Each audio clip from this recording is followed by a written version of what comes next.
Every year, I try to balance my reading list out between classics and guilty pleasures. Now that I'm done with the Epic of Gilgamesh, that's another classic book crossed off my list. Time for a guilty pleasure. And one of my favorite guilty pleasures is fantasy books. Now, I've actually not read as many fantasy books as I should have, considering that I've got a natural attraction to the genre. I mean, I love the idea of fantastical creatures. I love the idea of the fairy tale elements and the goblins and the elves and the dragons. And there's a part of my childhood which is just wants to live inside the fantasy world. That being said, though, if I look back on my reading list from the past 20 years, I've really only read a handful of fantasy books. And every now and again, I ask myself the question, given my inherent attraction to this genre, why haven't I read more pulp fantasy, guilty pleasure fantasy over the years? And I think it comes down to a few different reasons. Number one is maybe there's a part of me which still feels like it's a waste of time and thinks I should be reading the classics instead. Number two is that I've been living abroad for the last 20 years. So I've been living in Japan and Cambodia and Vietnam, where it's a little bit hard to find sometimes fantasy, at least fantasy written for adults. And when you do stumble across the odd fantasy book, it's always part of a long series. And I don't want to jump into the middle of a series. If I can start at book one of the series, maybe, but even then, I like to be assured that I'll be able to get all the other books in that series before I start it. And it's just so hard to track these books down in Asia. And then perhaps maybe the final reason where I haven't read that many fantasy is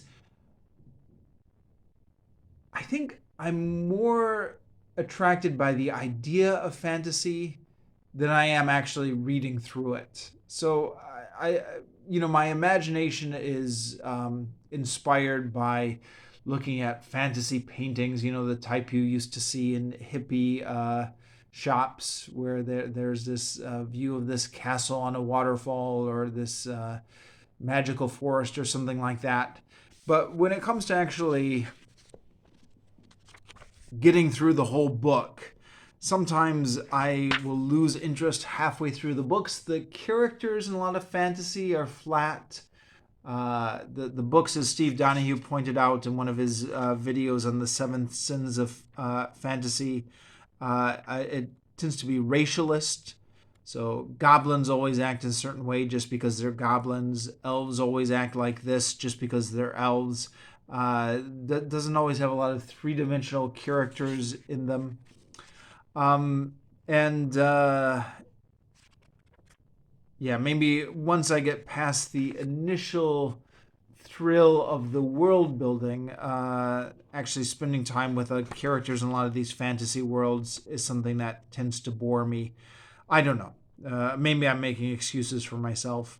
I'm making excuses for myself. But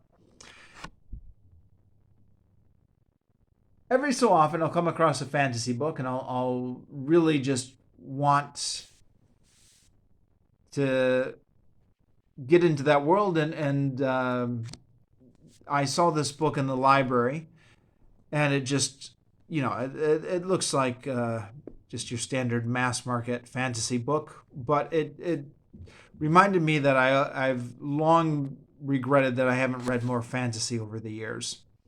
And it's book one. So, it's a series of course it's a series, but it's book one. Book one is, I can start in it. And it's a Dungeons and Dragons publication.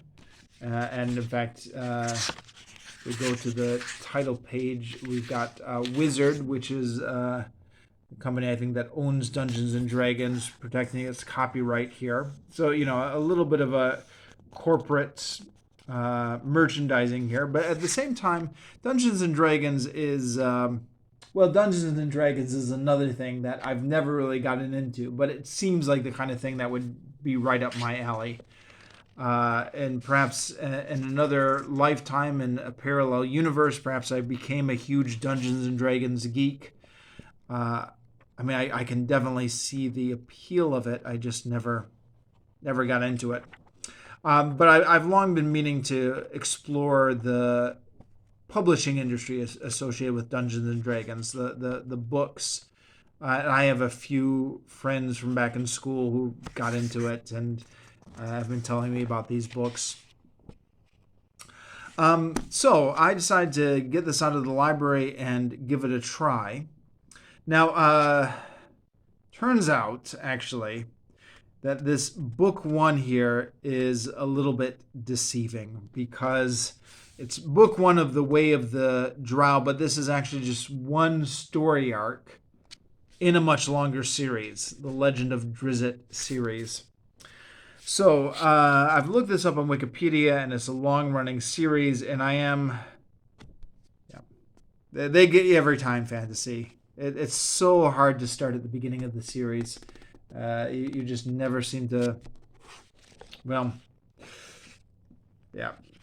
This is one reason why I haven't read more fantasies. I just have such a hard time tracking down the first books in the series. It seems like they always are asking you to jump in right in the middle of the series. At least it's my experience out here in Asia, at least.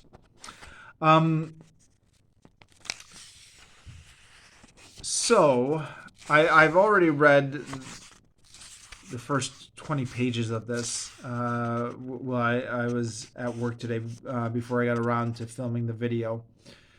And does seem like I'm jumping into the middle of the series. There are characters here who seem to have established continuity from previous books.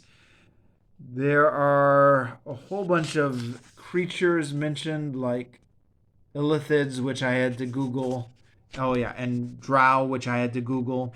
And I guess the information does seem to be out there on Dungeons and Dragons wikis and Wikipedias about what these different creatures are. But this is for a guilty pleasure. This book has the potential to be making me research even more than the Epic of Gilgamesh or some sort of other classic book. I feel like I might be doing more work trying to get into this world than if I had just gone with another classic. But I'm enough of a geek to be intrigued by all the world building. So I'm going to give this a try. And I'm going to see if I can, even though this is jumping into an established series, I'm going to see if I can actually make heads or tails of this. First 26 pages have me a little bit iffy, but I'm going to give it a try and see if I can actually enjoy this as a book.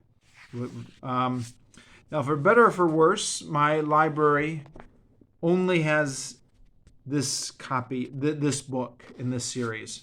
I actually went to their website and checked.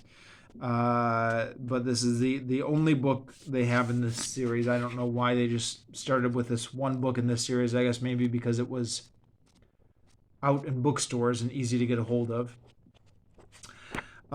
So I'm thinking that I might just read this one book, and this might be the only book in the series I read until maybe such time as I make it back to the States and have better access to books.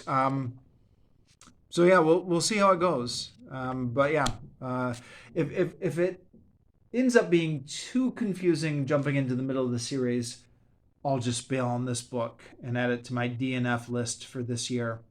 But I'm gonna give it a try, and I'm really gonna try and make sense of this, and we'll see how it goes.